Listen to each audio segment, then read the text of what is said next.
तो इस विशेष सत्र में हम बीपीएससी 68 के एग्ज़ाम के संदर्भ में वैकल्पिक विषयों के चयन के संदर्भ में कुछ आपसी चर्चा करेंगे। और ये चर्चा का एक आवश्यक पहलू यह इस कारण से भी बन गया है क्योंकि 67वीं बीपीएससी मेंस के एग्ज़ाम के पहले ही बीपीएससी ने एक महत्वपूर्ण बदलाव किया है ऑप्शनल सब्जेक्ट के प्रश्नों के प्रारूप में। और इस बदलाव के अंतर्गत बीपीएससी ने अब कहा है कि जो ऑप्शनल विषय है जो 3 खंडों में विभाजित होती है, उस प्रत्येक खंड से एक क्वेश्चन जो फर्स्ट क्वेश्चन होगा, यानी फर्स्ट सेक्शन से फर्स्ट क्वेश्चन, सेकंड सेक्शन से भी फर्स्ट क्वेश्चन और थर्ड सेक्शन से भी फर्स्ट क्वेश्चन, ये अनिवार्य होगा। शॉर्ट नोट्स उसकी प्रकृति होगी और अनिवार्य होगा, यानी पूरे सिलेबस से वो पूछे जाएंगे। उसके बाद 2-2 क्वेश्चन प्रत्येक सेक्शन से पूछे जाएंगे, लॉन्ग आंसर क्वेश्चन, और प्रत्येक सेक्शन से कम 2 क्वेश्चन आपको लिखना है जिसमें एक अनिवार्य है, शॉर्ट नोट्स। ये कोई मामूली बदलाव नहीं है, इसका भविष्य में ऑप्शनल जो सब्जेक्ट है उसकी परफॉर्मेंस पर भी असर पड़ेगा। लेकिन एक ऐसा बदलाव है जो उन विद्यार्थियों को जिन्होंने अपना ऑप्शनल का निर्धारण या तो कर लिया है या जो करने का प्लान कर रहे हैं, उनको एक बहुत सोच समझ करके ऑप्शनल सब्जेक्ट के चयन के लिए दिशा निर्देश भी दे रहा। मैं क्यों ये बात कह रहा हूँ, क्योंकि देखिए ऑप्शनल जो सब्जेक्ट होती है उसमें सिलेबस फिक्स होता है, उसकी हम फिक्स तैयारी कर लेते हैं और उसमें हम आसानी पूर्वक मार्क्स ले पाते हैं।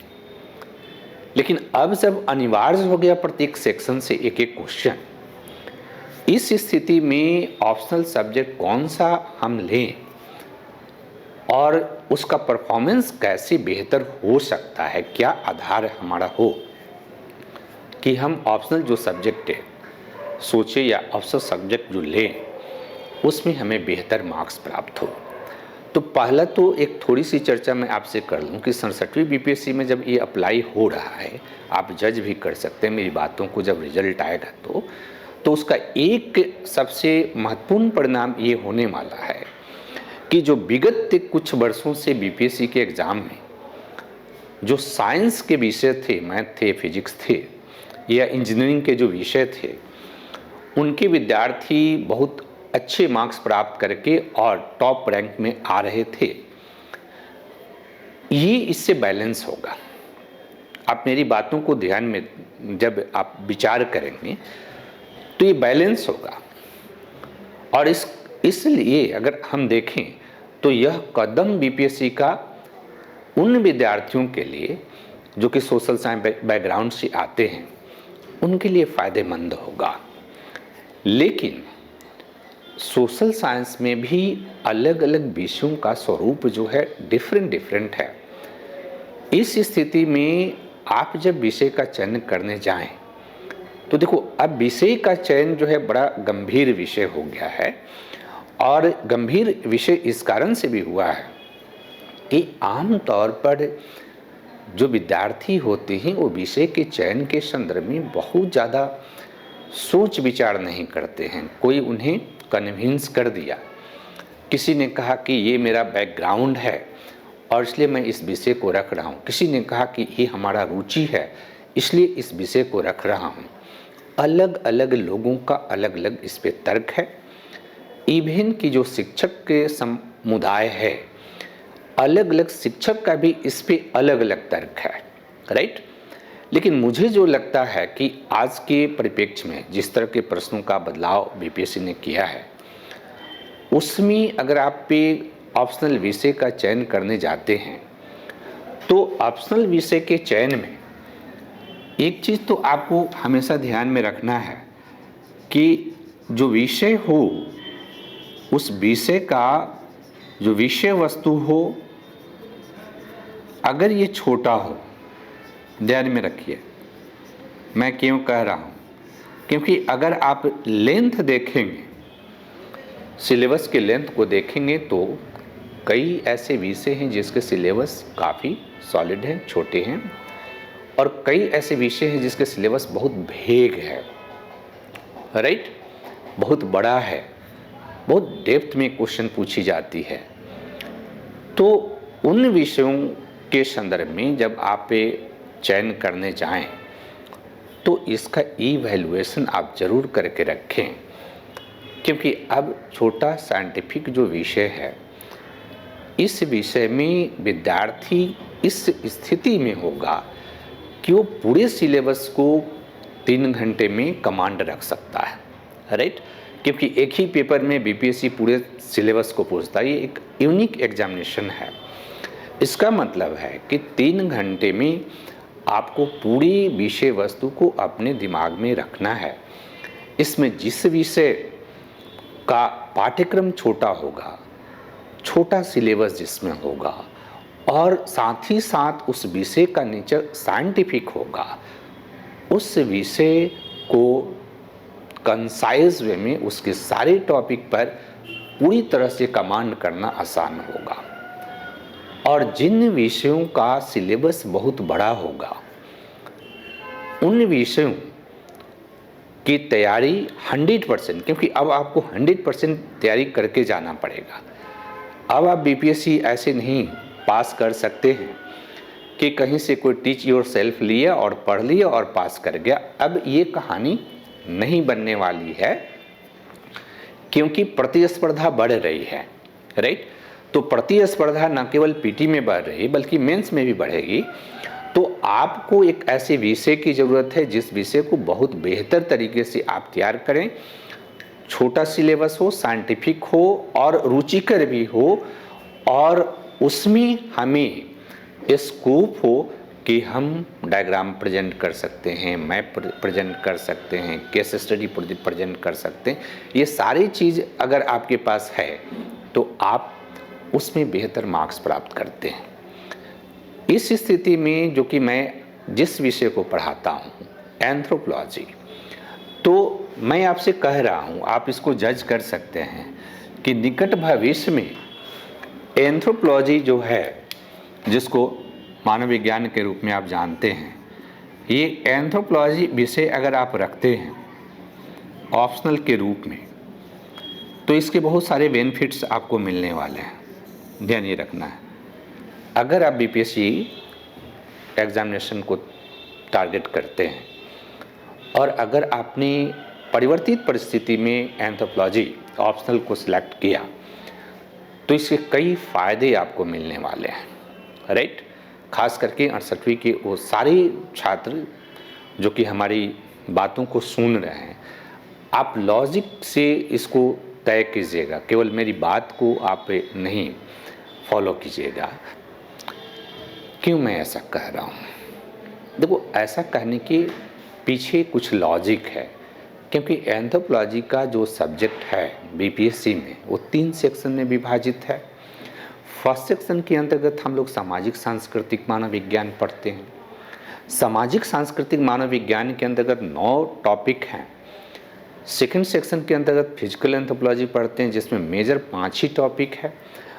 और तीसरे सेक्शन के अंतर्गत इंडियन एंथ्रोपोलॉजी पढ़ते हैं, उसमें भी 9-10 टॉपिक हैं। तो कुल मिला के जो टॉपिक है, आप टॉपिक की बात करते हैं, तो अगर आप 25 टॉपिक के 26 टॉपिक आपके सिलेबस में, टोटल सिलेबस में है, लेकिन अगर आप इतिहास को देखिए तो इतिहास में अगर आप केवल एंशिएंट इंडिया पढ़ते हैं, मेडाइवल इंडिया पढ़ते हैं, मॉडर्न इंडिया पढ़ते हैं, एक सेक्शन की मैं बात कर रहा हूँ, तो उसमें 25 से 30 सेक्शन है।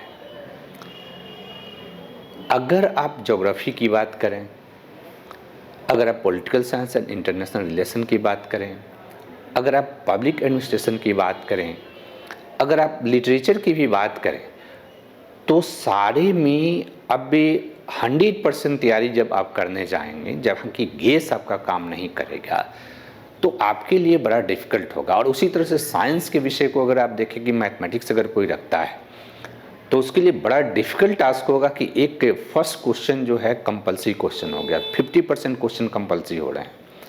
तो 50% क्वेश्चन कंपल्सरी है और बाकी जो 50-80% क्वेश्चन है उसमें एक ही विकल्प है, यानी दो में से एक आपको लिखना है। इस स्थिति में ये बड़ा डिफ़िकल्ट टास्क होगा अदर विषयों के लिए, लेकिन एंथ्रोपोलॉजी का स्टूडेंट के लिए डिफ़िकल्ट नहीं होगा। कंपैरेटिव मैं कह रहा हूँ, अगर आप कंपैरेटिव की बात करें तब, क्योंकि एंथ्रोपोलॉजी के अंतर्गत आपके पास लिमिटेड टॉपिक है। लिमिटेड टॉपिक है तो आप उसकी प्रिपरेशन अगर ठीक ढंग से कर लिए और उसमें भी टॉपिक के इतने मतलब बेहतर और साइंटिफिक और रुचिकर टॉपिक हैं कि आपको लंबे समय तक ये टॉपिक याद रहते हैं। इस स्थिति में अगर आप एंथ्रोपोलॉजी विषय को चयनित करते हैं, एंथ्रोपोलॉजी ऑप्शनल रखते हैं, तो मेरा ख्याल है कि आपको बहुत बेनिफिट होंगे। खासकर मार्क्स का बेनिफिट तो होना ही होना है। इसमें मार्क्स गिरेगा भी कुछ लोगों का जो कि ठीक ढंग से तैयारी नहीं करते हैं, लेकिन बहुत सारे लोगों का मार्क्स बढ़ेगा।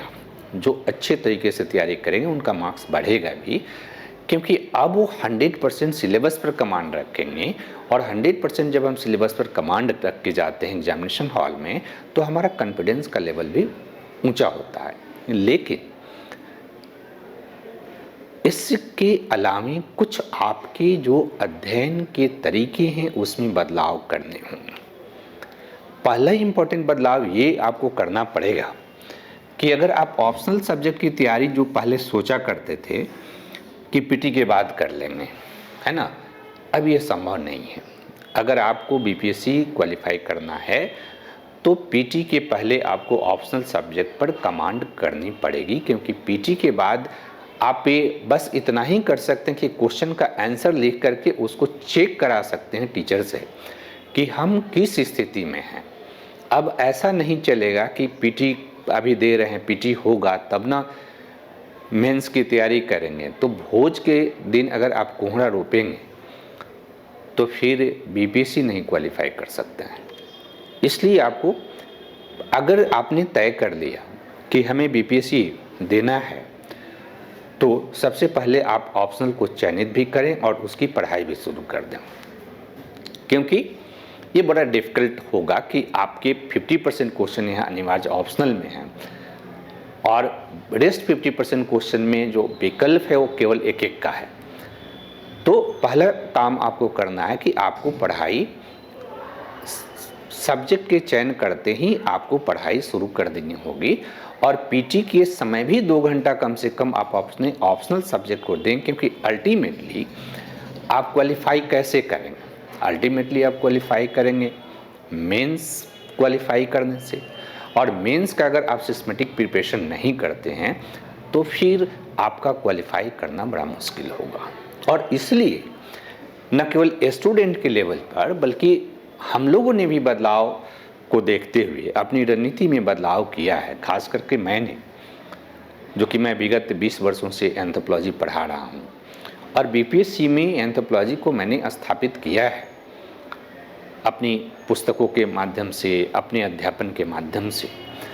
तो बीपीएससी में अगर आप 68वीं, 69वीं, 70वीं मतलब फ्यूचर में आप तैयारी करना चाहते हैं तो पहला तो सब्जेक्ट को चयन करते ही पढ़ाई शुरू कर दीजिए, या तो सेल्फ स्टडी कीजिए या कोचिंग कीजिए, जो भी करना है आप पहले ही कर लीजिए। हमने भी अपनी रणनीति में बदलाव किया है कि जो लोग ऑफलाइन हैं उन ऑफलाइन के जो क्लास है 68वीं बीपीएससी मेंस के लिए हम शुरू कर रहे हैं 19 तारीख से शाम को 5 बजे। तो ये जो क्लास आपकी शुरू हो रही है उस क्लास में हम हर टॉपिक को डिस्कस करके और उसको डिक्टेट करा के और उसके क्वेश्चन किस प्रकार से आएंगे उसके बारे में संपूर्ण तैयारी यहाँ पर करने जा रहे हैं। हमारे साथ जुड़ते हैं तो उस मोड के अंतर्गत हम अब रिकॉर्डेड वीडियो के साथ साथ लाइव आपको क्लास जो है प्रत्येक सप्ताह हम 2 दिन कोशिश करेंगे, अगर आपके पास समय होगा, कि उसको लाइव क्लास करके पूरे टॉपिक, जिस टॉपिक की चर्चा हम लोग कर रहे हैं, जिस टॉपिक को हम लोग पढ़ने जा रहे हैं, उस टॉपिक को पूरी तरह से तैयार हम लोग रखें ताकि उसमें इफ बट नहीं रहे, राइट। तो इसके माध्यम से आप इस बदलाव के साथ अपने आप को सामंजस्य स्थापित कर सकते हैं। और अगर आप नहीं सामंजस्य स्थापित करना चाह रहे हैं तो फिर तो वही रोना वही गाना आपको गाना है। जैसे हिंदी माध्यम के छात्र यूपीएससी में रोना रोते हैं कि हिंदी माध्यम से यूपीएससी परीक्षा पास कम बच्चे कर रहे हैं। ये चीज़ें 2013 में ही मैंने बताई थी कि भाई भीड़ की जो संस्कृति है ना, जहाँ भीड़ में 1000 लोगों में बैठ जाते हैं और आधा पढ़ाई और आधा मनोरंजन दोनों चलता है, तो ये आधा पढ़ाई और आधा मनोरंजन का जो कल्चर है, इस कल्चर में अगर आपको पढ़ाई करनी है तो बीपीएससी आपकी दूर की कड़ी साबित होने वाली है। और ख़ास करके हिंदी माध्यम के विद्यार्थी को समझाना भी बहुत मुश्किल है। तो आप देखिएगा कि 2-3 वर्षों के बाद बीपीएससी में भी आप रोना शुरू करेंगे कि हिंदी माध्यम के बच्चों का नहीं हो रहा। आप जैसी परिवर्तन हो रही है वैसे परिवर्तन से सामंजस्य स्थापित कीजिए, सीरियस पढ़ाई कीजिए। और पढ़ाई का मतलब है कि टीचर भी सीरियस आपके साथ सीरियसली जुड़ करके आपकी समस्याओं को दूर करे, न कि इंटरटेनमेंट, है ना। इंटरटेनमेंट का जो व्यवस्था है कि पढ़ाई के साथ इंटरटेनमेंट और पढ़ाई में मज़ा आना चाहिए, मुझे लगता है कि ये एक बहुत बड़ा जो है ड्रॉबैक है आपकी। आप पढ़ाई के प्रति सीरियस रहिए और जब सीरियस रहेंगे तो आपको इससे फ़ायदे मिलेंगे। धन्यवाद।